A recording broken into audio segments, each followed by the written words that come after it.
sera ceux qui auront répondu oui, parce que forcément, il y a la liberté de l'homme qui est primordiale. Et puis, les actions, enfin ça, la question du jour, peut-être un jour on fera quelque chose là-dessus. Et qu'il va les confier pour nous au règne de Jésus. C'est à Jésus qu'il remet la responsabilité. Alors, je ne saurais pas le lier au fait que Jésus doit revenir au moment du jugement, je crois, dans l'islam. Enfin, pour nous, c'est à Jésus qu'il revient d'être le Seigneur au nom du Père, au nom de Dieu le Père, pour les hommes. Donc, ce dernier dimanche à l'année, en fait, cette victoire de Dieu sur le mal qui peut encore habiter les cœurs des hommes et qui est balayé à tout jamais. Voilà. Ce qui fait que notre année, elle termine là en disant, voilà, c'est ça qu'on attend, ça vient. Bon, puis en attendant que ça arrive, eh ben, on va continuer l'année suivante. Donc, on peut dire que chez nous, l'année est complètement centrée sur Jésus. Donc, elle va de sa naissance à son dernier avènement, à son retour, et elle est complètement centrée sur Jésus. On pourrait dire, d'ailleurs, je pense que, enfin, pour nous, c'est pas une expression qu'on utilise d'habitude, mais peut-être qu'on dirait assez facilement que nous, il clôt quelque chose.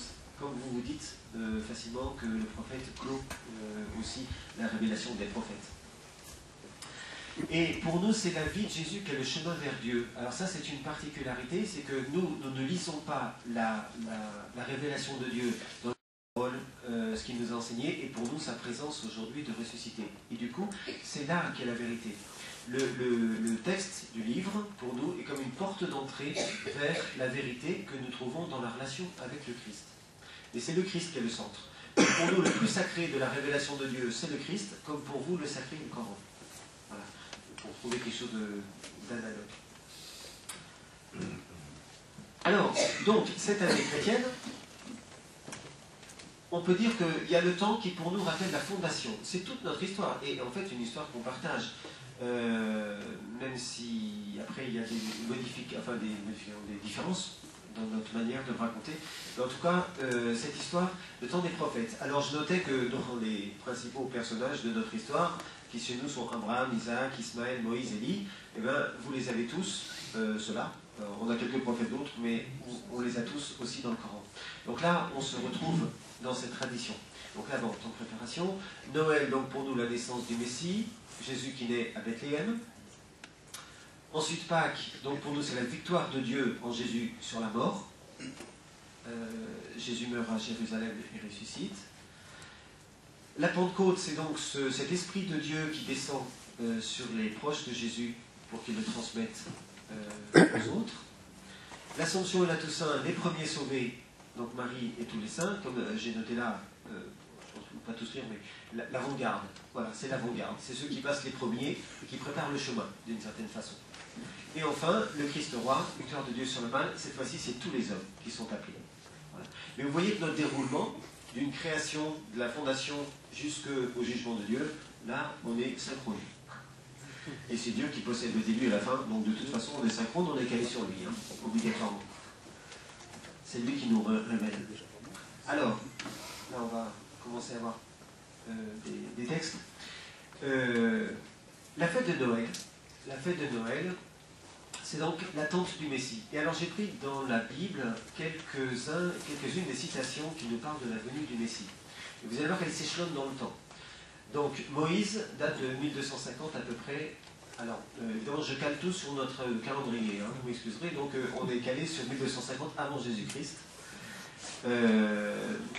Moïse entend une révélation. Et celle-ci, vous allez voir que vous allez la reconnaître peut-être, parce qu'elle se trouve dans le Coran, quasiment, je crois, la même.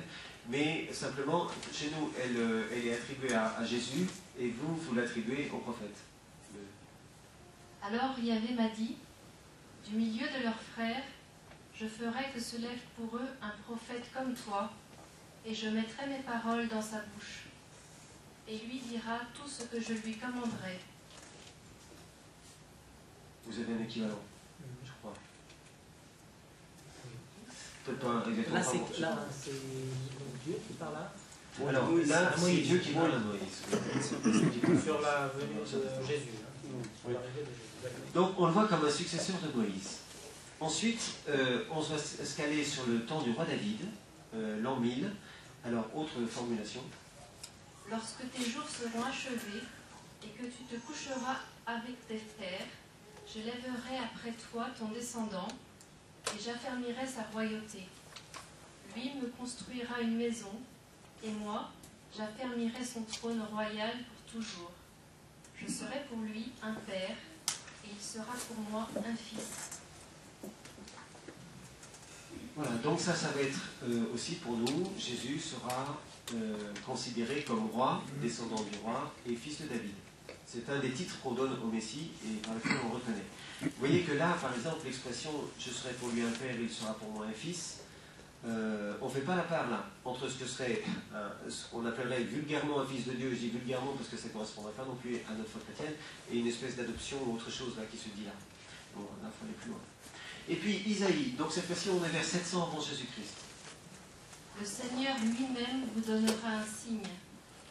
Voici que la jeune femme, la Vierge, est enceinte. Elle enfantera un fils, et on l'appellera Emmanuel, c'est-à-dire Dieu avec nous. Voilà, et là il y a eu un débat parce que à l'origine c'était la jeune femme enfantera un fils, comme signe qui est donné. Bon, une jeune femme qui enfante un fils, jusque-là tout est assez normal. Mais la tradition d'interprétation juive qu'on a retrouvée et qu'on a vu plus tard quand ils ont traduit leur texte, eux-mêmes les juifs en grec, ils n'ont pas noté la jeune femme, mais la Vierge. Autrement dit, on se retrouve dans cette annonce que nous partageons aussi, Jésus naît d'une femme vierge, avec toute la complexité qu'il y aura à comprendre ça, et que nous ne comprenons plus du tout pareil. Et pourtant, nous avons ce point commun qui résiste. Alors nous, du coup, on dit l'enfant s'appellera Emmanuel, Dieu avec nous. Qui dit déjà qu'en Jésus, on a une proximité avec Dieu, voilà, qu'on n'imaginait pas, et qu'on voilà, qui est en fait le cœur du message chrétien. Alors beaucoup plus proche, là je vous ai mis, pour ceux qui le voient, c'est un tableau, un immense tableau qui est dans l'église. Et je l'ai mis pourquoi? Parce que c'est Gabriel, l'ange Gabriel, on lui a mis des ailes pour dire que c'est un ange, donc il est un être céleste, et qui parle à Marie, et qui lui annonce la naissance de son enfant. Donc ça se passe 9 mois avant la naissance de Jésus, donc il vient voir Marie, et voilà le récit qui en est donné dans la Bible. L'ange Gabriel fut envoyé par Dieu dans une ville de Galilée, appelée Nazareth, auprès d'une vierge dont le nom était Marie. Il lui dit, « Ne crains pas, Marie, tu as trouvé grâce auprès de Dieu. Tu vas être enceinte et tu mettras au monde un fils que tu appelleras du nom de Jésus. Il sera grand, il sera appelé Fils du Très-Haut, et c'est à lui que le Seigneur Dieu donnera le trône de David son père. Il régnera pour toujours sur la maison de Jacob, et son règne n'aura pas de fin. » Voilà, Marie a cru, et quand je dis qu'elle a cru, j'entends aussi ce que vous disiez sur la foi d'Abraham, tel que vous en parlez, d'une très belle façon de dire, voilà, ils ont dit d'accord, elle aussi, elle dit d'accord, enfin je ne dis pas exactement comme ça, mais c'est top là. Alors, elle se lance dans l'aventure, et on a, alors Jésus donc va naître, il a son cousin, Jean-Baptiste, qui va commencer à faire une prédication avant lui, qui va commencer à baptiser avant que Jésus arrive, et qui va annoncer la venue du Messie. Jean-Baptiste ne sait pas encore que c'est Jésus. Jésus est son cousin. Il ne sait pas encore que c'est Jésus. Mais quand il voit arriver Jésus se faire baptiser, là, il va le reconnaître. Et avant de savoir que c'est Jésus, il va annoncer à ses disciples. Jean disait, « Un plus fort que moi vient derrière moi. Je vous ai baptisé dans l'eau, mais lui vous baptisera dans l'Esprit Saint. » Voilà, donc cette annonce qui dit, lui, quand il vous baptiser, ça veut dire plonger, hein, c'est le geste que nous faisons quand quelqu'un entre dans l'église. Baptiser, ça veut dire plonger. Donc il dit, moi je vous baptise dans l'eau. C'est un geste de purification, pour dire à Dieu, pardonne-nous, comme pour nous laver, et pour nous renouveler, et un geste de traversée aussi, de passage. Lui, il vous plongera dans l'esprit même de Dieu. Cet esprit qui était celui qui a été donné à chaque prophète, cet esprit qui est sur les peuples de Dieu, et bien cet esprit vous sera donné par lui. Voilà, alors, donc nous fêtons Noël le 25 décembre. Mais alors, la date, ça a été un peu compliqué, parce qu'on ne savait rien du tout. Si vous aviez dû le mettre à la date de la naissance du prophète, je pense que vous auriez été un peu en panne aussi, parce que le jour même, on ne sait pas grand-chose, pas nous non plus. Alors, et encore là où vous vous situez, il y avait sans doute plus d'écrits, parce que je pense que dans le commerce, etc. Il n'y en a pas du tout.